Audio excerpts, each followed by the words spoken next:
Okay. So I think I saw something about they're releasing Logan, but it's in black and white. Logan Noir. Yes. I just saw a headline. Yeah. And I don't know anything about it. Is it literally just Logan, but in black and white? It is Logan in black and white, but I believe it happens one night only. I think it's a special type of release where you have to go like a certain theater to see it. Kind of like how they did the Ultimate Edition of Batman vs. Superman. You know, I'll look this up.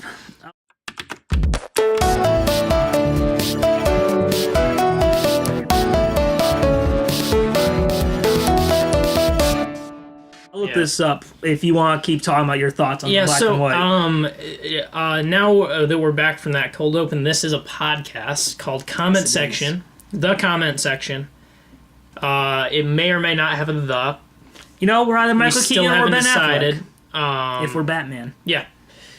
This is Comment Section, or the Comment Section, and we're going to talk about some news stories, like this one about this new Logan experiencing Logan in black and white. The thing is, I feel like I can see how that makes sense. Like that there was a movie called Logan in 2010.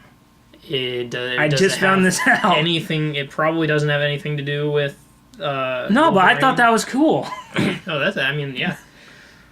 Carry on. Let's react to it. Well, I just introduced the podcast. I don't have a lot to say about Logan Noir. Yeah, I think it's Is that what it's called? Is it? I think maybe that was just what they referred to it as, Logan Noir. I thought, but yeah, it might be an interesting way to see Logan. Do you think it would work well in black and white? Yeah, that's what I was. Like, yeah, it's called Logan Noir. I think the reason why, it's such a dark movie that I feel like I could see it being portrayed that way, to have this sort of dark, dreary, gloomy, depressing black and white movie. Okay, here's what I read. According to Wikipedia, the good people of Wikipedia. Love you, Wikipedia. Logan Noir will have a limited theatrical run in the U.S. that begins May 16th, 2017, which I believe is, I think it's around the time the Blu-ray comes out. And the black and white version will be available. Oh, okay, here it comes. It comes into theaters the same day as it comes out on Digital HD.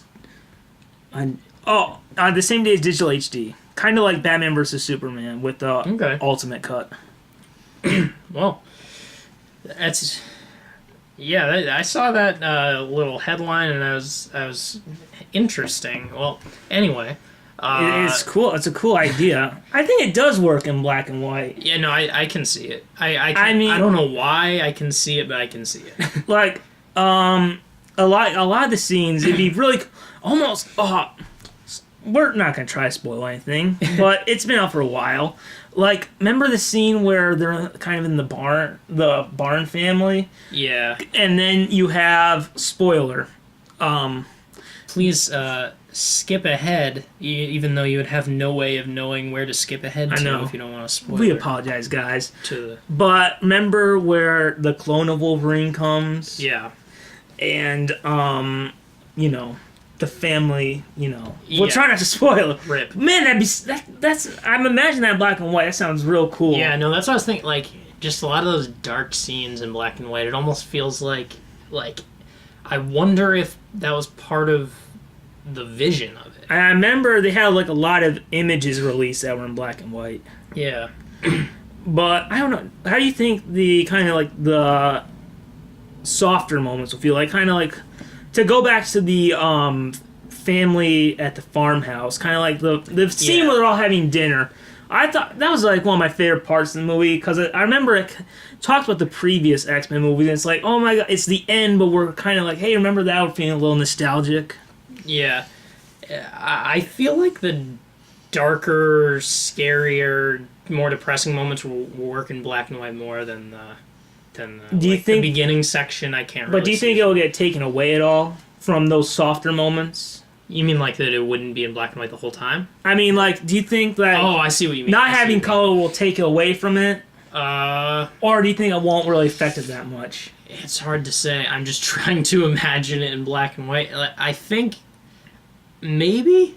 I don't necessarily think that the entire movie calls for black and white, but there's definitely some scenes that I think it might add to it and take away. I don't know. I might be interested in seeing what something. Although I could just get it on Blu-ray and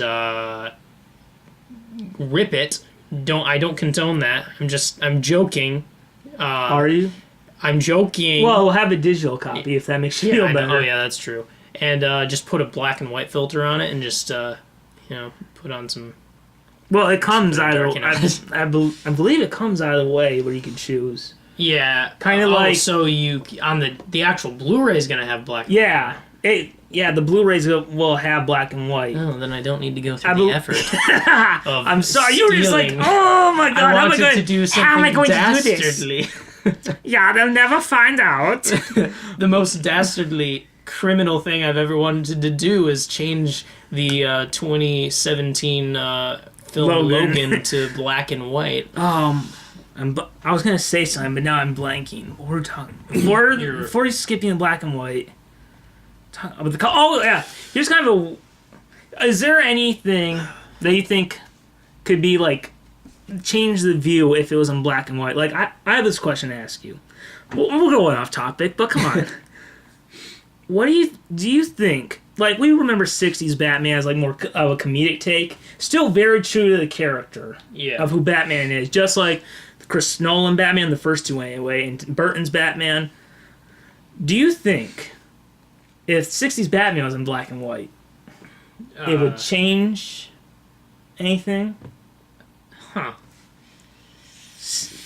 Wow. See, kids, this is what you get. Deep thought. This is a deep thought. This is something that is going to keep me awake many I watched nights. the George Reeves Superman, and I understand that they changed the writing halfway through the show.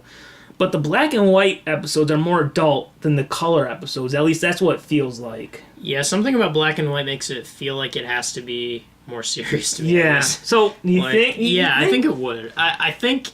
I mean, we still have... yeah, I think it would. I think... We still have the Bat-2C. That's tough.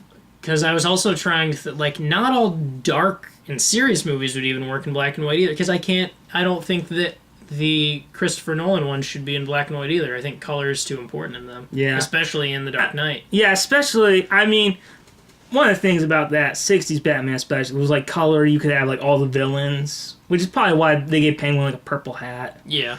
And just... it was so colorful. Yeah. Yeah, it's hard. All right, here's another question, because this was almost a topic I chose, but yeah, we were trying to shrink it down to 5, and then we had to shut it down to another episode. But do you think that is there like an alternate version of a movie that's made, like a director's cut or something, that you would like to see in theaters?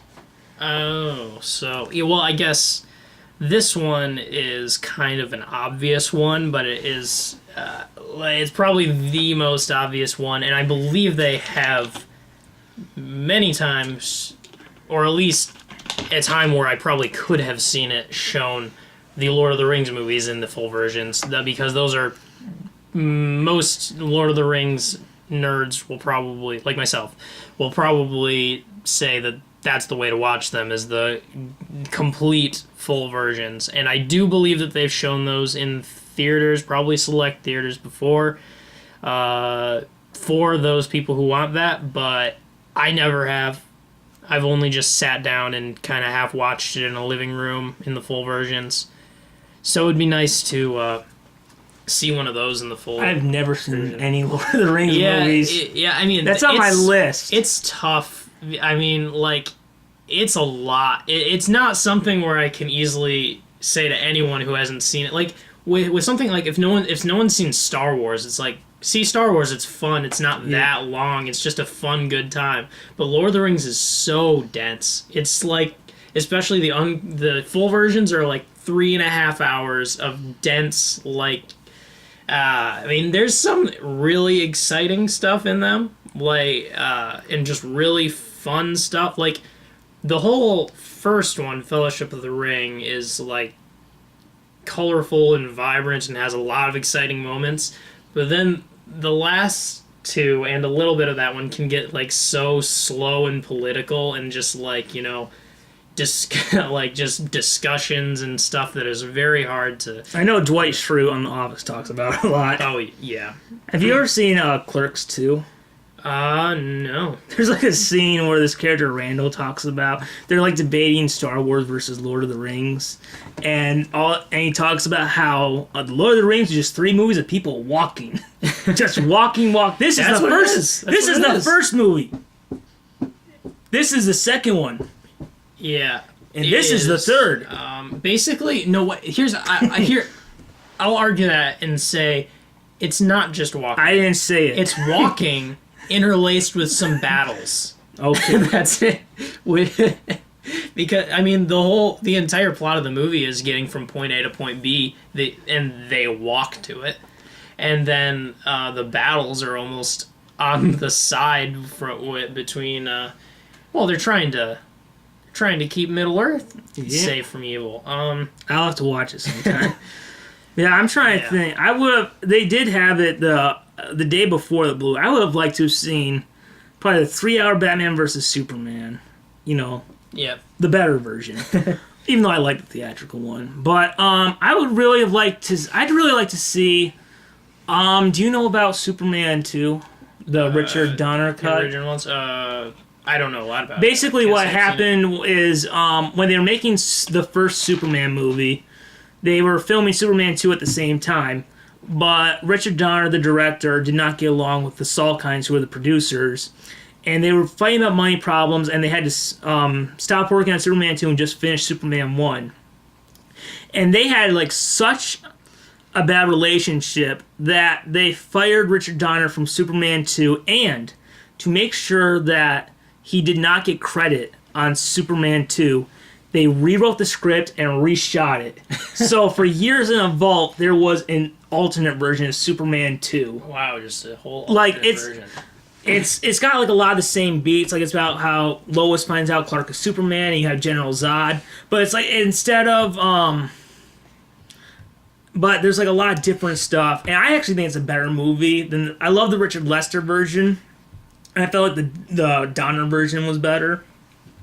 But I would love to have seen that.